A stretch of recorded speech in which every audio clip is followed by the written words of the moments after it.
तुलसी एकादशी कार्तिक मास के कृष्ण पक्ष की एकादशी को ही तुलसी एकादशी कहा गया है। तुलसी नामक पौधे की महिमा वेद ग्रंथों के साथ साथ धर्मशास्त्रों में भी काफ़ी पाई गई है।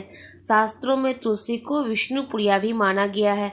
इस एकादशी को पूरा दिन व्रत रखकर सौभाग्यवती स्त्रियां शाम के समय तुलसी मैया की पूजा बड़ी ही श्रद्धापूर्वक करती हैं।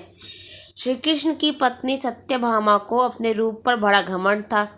वे सोचती थी कि रूपवती होने के कारण ही श्री कृष्ण उनसे अधिक स्नेह करते हैं। एक दिन जब नारद जी वहां पधारे तो सत्यभामा ने कहा, देवर्षि, आप मुझे आशीर्वाद दीजिए कि अगले जन्म में भी श्री कृष्ण ही मेरे पति हों। नारद जी बोले, हे देवी, नियम यह है कि यदि कोई व्यक्ति अपनी प्रिय वस्तु इस जन्म में दान कर दे तो वह उसे अगले जन्म में प्राप्त होगी।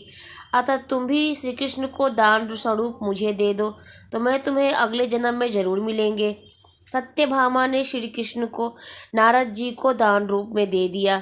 जब नारद जी उन्हें ले जाने लगे तो अन्य रानियों ने उन्हें रोक दिया। आप यह क्या नृत्य कर रहे हैं?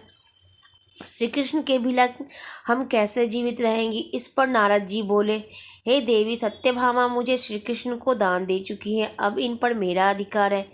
यदि आप श्री कृष्ण के बराबर सोना व रत्न मुझे देती हैं तो मैं तुम्हें छोड़ दूंगा।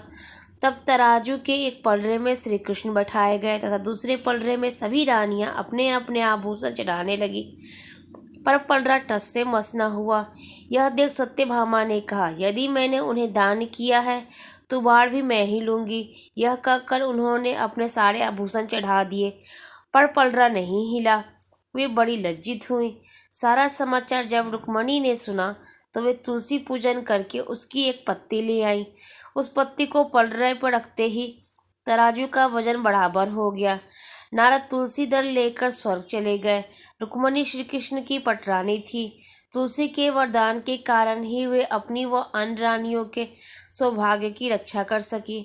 तब से तुलसी को यह पूज्य पद प्राप्त हो गया कि कृष्ण उसे सदा अपने मस्तक पर धारण करते हैं।